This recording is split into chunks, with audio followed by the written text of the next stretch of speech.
నువ్వు వైర్ అడ్డం వేసుకొని సైడ్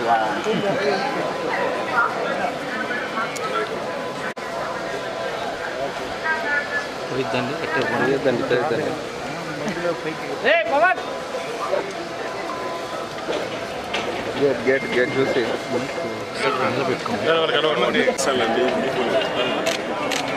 నేను మధ్యకి వచ్చింది పెద్దమాట బతుకటి బర్త్డే ఈరోజు బతుకటి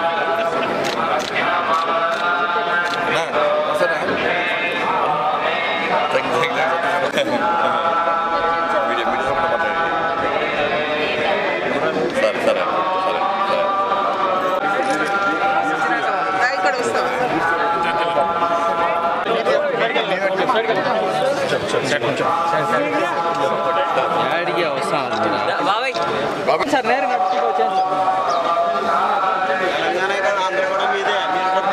వరంగల్ సార్ పక్క పక్క మంచి మనిషి మీరు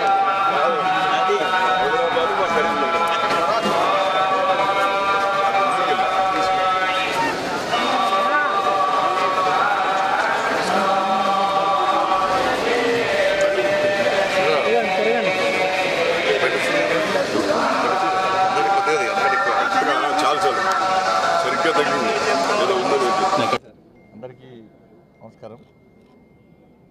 కలియుగ ప్రత్యక్ష దైవం, కోరిన కోరికలు తీర్చేటువంటి కొంగు బంగారం అటువంటి స్వయంగా స్వామివారు కొలువైనటువంటి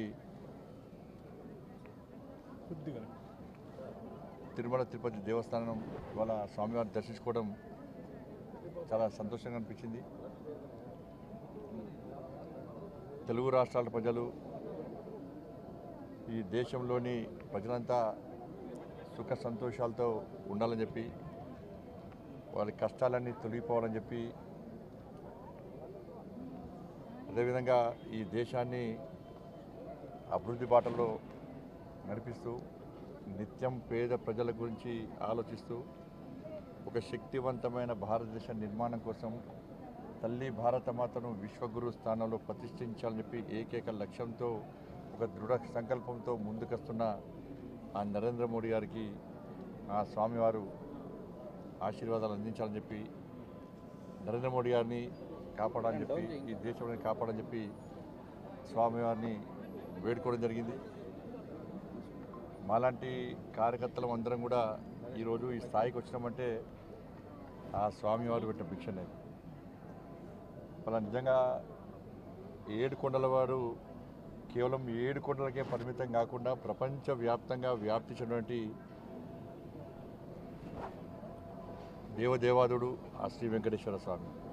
కాబట్టి అటువంటి స్వామివారిని దర్శించుకోవడం చాలా సంతోషం. ఇక్కడ చూస్తుంటే మనం ఇప్పుడు ప్రశాంతమైన వాతావరణం ఉంది. ఒక భక్తియుత ధార్మిక వాతావరణంలో నిర్వహణ కొనసాగుతూ ఉండాలి. మనం మొన్నటి వరకు చూసినాం. మనం దేవుణ్ణి నమ్మని వాళ్ళు, ధర్మం గురించి ఆలోచించని వారు, పేరుకు నామాలు పెట్టి స్వామివారి ఆస్తులకు పంగనామాలు పెట్టేటువంటి ఆ నయవంచకులు పోయి నిత్యం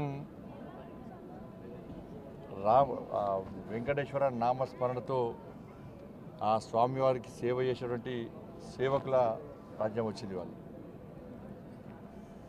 ఇవాళ రాజకీయ నిరుద్యోగులకు పునరావాస కేంద్రంగా పదవుల కోసం ఇన్ని రోజులుగా ఈ టీటీడీని వాడుకునే ప్రయత్నం చాలామంది చేశారు. నేను చాలా సందర్భాల్లో చెప్పినాను, మేము ఎవరు కూడా ఏ మతానికి వ్యతిరేకం కాదు, ఏ వ్యక్తులకు వ్యతిరేకం కాదు, ఏ మతానికి కించపరిచే వ్యక్తులం కాదు. కానీ హిందూ ధర్మానికి వ్యతిరేకంగా, హిందువులు ఆరాధ్య దైవంగా భావించినటువంటి ఈ పవిత్రమైన ప్రాంతాన్ని అపవిత్రం చేయడానికి, వారి ఆస్తిపాస్తులు పెంచుకోవడానికి, శ్రీవారి ఆస్తులను కొల్లదోయడానికి,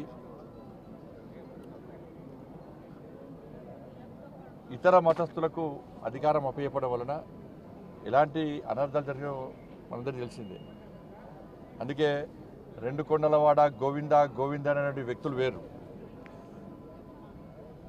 ఆ అరాచక నయవంచక పాలన పీడ విరగడైంది.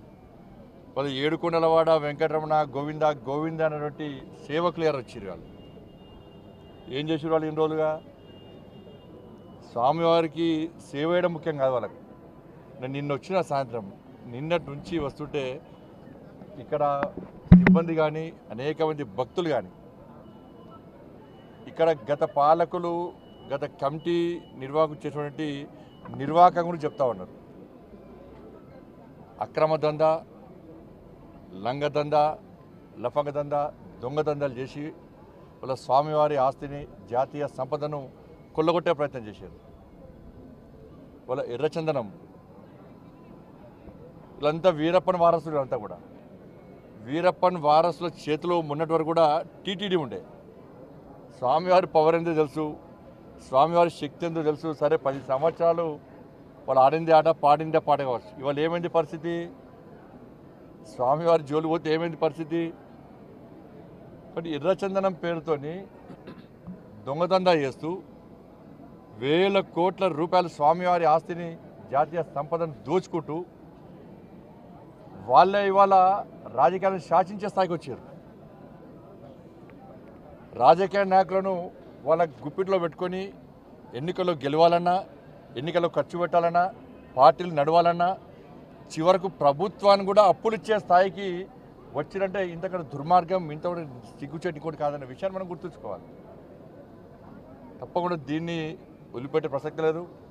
గతంలో విషయంలో చంద్రబాబు నాయుడు గారు మాట్లాడారు, పవన్ కళ్యాణ్ గారు మాట్లాడారు, మా భానుప్రకాష్ గారు, మిశ్రా వీళ్ళందరూ కూడా ఈ విషయంలో చాలా సందర్భాల్లో ఫైట్ చేశారు. కానీ వాళ్ళ ఆలోచన ఏంది? ఉన్నన్ని రోజులు ఈ ఎర్రచందనం పేరుతో మొత్తం దోచుకోవాలి, శ్రీవారి సంపదను దోచుకోవాలి, మేము కోటీశ్వరుగా మారాలని చెప్పి ఒక దురాలోచనతో వాళ్ళు ఇన్ని రోజులు ఇక్కడ నిత్యం పాలన కొనసాగించారు. కాబట్టి దాన్ని వదిలిపెట్టే ప్రసక్తి లేదు. పూర్తిగా ఈ విషయాన్ని మా కేంద్ర హోంశాఖ మంత్రులు అమిత్ షా గారి దృష్టికి తీసుకొస్తాం. తప్పకుండా దీన్ని నివేదికలు తెప్పించుకుంటాం.